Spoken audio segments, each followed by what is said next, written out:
New data from Fidelity Investment showing that Americans may be setting aside enough money towards retirement, or at least are getting close to those levels. The average savings rate, according to their data, for the first 3 months of the year with their accounts was 14.3%.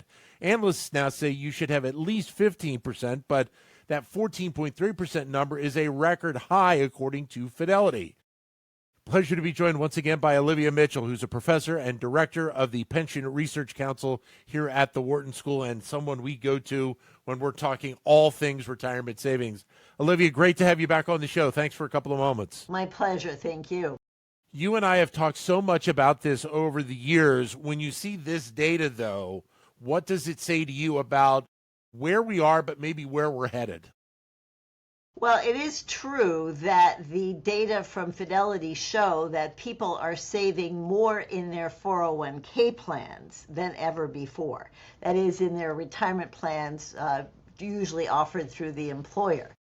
And this is good news because it shows that more workers are prioritizing their retirement savings, bringing them closer to the 15% that financial advisors recommend. Personally, I think 15% is a bit low, but we can come back to that. And I think part of what's driving it is some of the developments in the retirement space, including automatic enrollment, where people are immediately engaged in their retirement saving, even if they don't do anything themselves, they're defaulted in. Automatic escalation, that's also been helpful. I think it's also the case that people are saving more for retirement because they're concerned about higher potential future tax rates and the possibility of Social Security going insolvent. On top of which, we're living longer, prices are rising. There are a lot of good reasons to save more for retirement. So a couple of questions off of what you just said there. First, the automatic enrollment and the fact that seemingly, I guess, companies realize how important it is to go ahead and make that move when a new employee comes on, or if an employee is transferring in funds from another account, so that they really don't even have the option to not be a part of that. Well, automatic enrollment and automatic escalation is typically offered to new hires, could be offered to existing hires, existing employees as well. Employees usually do have the opportunity to opt out if they decide that the saving is really burdening them. But the reality is most people just go along with the flow and stay in the plan and save more, so it's to their benefit. But there's something also to be said from this report. They mentioned the fact that more companies in general are using 401k plans. Now, part of that may be in some sectors switching over from a pension to a 401k, but the fact that companies realize that they want to have this as part of their mix. It's very attractive, especially for the younger generations that see the problems that face all of them with Social Security facing insolvency. It's very attractive for employers to offer plans that automatically enroll their workers into retirement saving. But there's some caveats that we should think about. There is emerging evidence that higher default saving rates in retirement plan can also precipitate workers to take on more debt because they have less cash to pay for the bills of daily living. Now, if memory serves me, your number that you believe is the number that people should be at is more like 20%, correct? I have tried to shop that number to many people, including my two daughters. I think we had to compromise at 18%. But the other issue, of course, that one could consider is that if you're not able to save that much, you could delay retiring. And every year you delay claiming, that boosts your Social Security benefit. So there's a couple of different ways to try to confront that problem. So that 14.3% number is the headline number. But as you mentioned, there's a generational component that needs to be factored in here as well, in how maybe the baby boomer generation didn't save as much early, but they're saving more now, getting ready for retirement. Mm-hmm. And then you have to look at how Gen X and millennials are responding to this, because you've mentioned it, they're the generation that really can take advantage at a younger age if they start early to be able to set themselves up to have enough for retirement.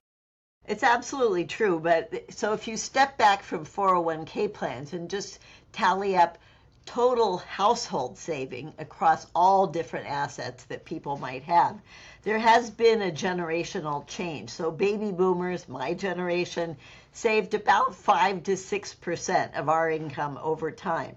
Gen X, only about 4 to 5, millennials 2 to 4%, and now the Gen Z generation, the people born 1997 to 2012, are estimated to be saving, they're still young, but about 3 to 5% of their income. So the long-term trend since the 50s has been for Americans' household saving rate to go down. And that concerns me because we are living longer, and um, some of the things the boomers did well or were lucky to have happen, namely big increases in housing prices, pretty low inflation for most of our lifetimes, that may not characterize the next generation. One of the things you've said to me numerous times, and it's great to repeat, is the fact that if you're an employee, you want to always make sure that you are maximizing not only what you can save, but maximizing what the company is willing to provide you as well. Absolutely. So some companies, like my university, provides a basic amount for everybody, even if the employee doesn't contribute. But then they also match contributions up to a max. And if at all possible, you should definitely save that much. Otherwise, you're just leaving money on the table. And that's not a sensible thing to do. What do you think then this data potentially says for us longer term moving forward? I mean, you mentioned it's good news, but are we truly on the right path? And maybe the mindset of younger generations has changed a little bit on this. Well, the big unknown is the huge and growing government debt that we all face. And even if households are doing a better job to save for retirement and other factors, the government is not doing that. And so part of what might be driving people to save more on their own is that they're concerned about the possibility of higher tax rates and other factors. Studies suggest that private saving offsets government borrowing by about 30 to 40%. So, this means that as public debt grows, people may increase their saving in anticipation of higher taxes in the future. So this is a time of a great amount of uncertainty, a lot of volatility, and I'm happy to see people saving more in their retirement accounts, but I am also a bit of a budget deficit hawk. I wish we could do better to try to not grow that as well. Olivia, always great to get your insight. Thanks again. Thank you. Olivia Mitchell, professor and director of the Pension Research Council here at the Wharton School.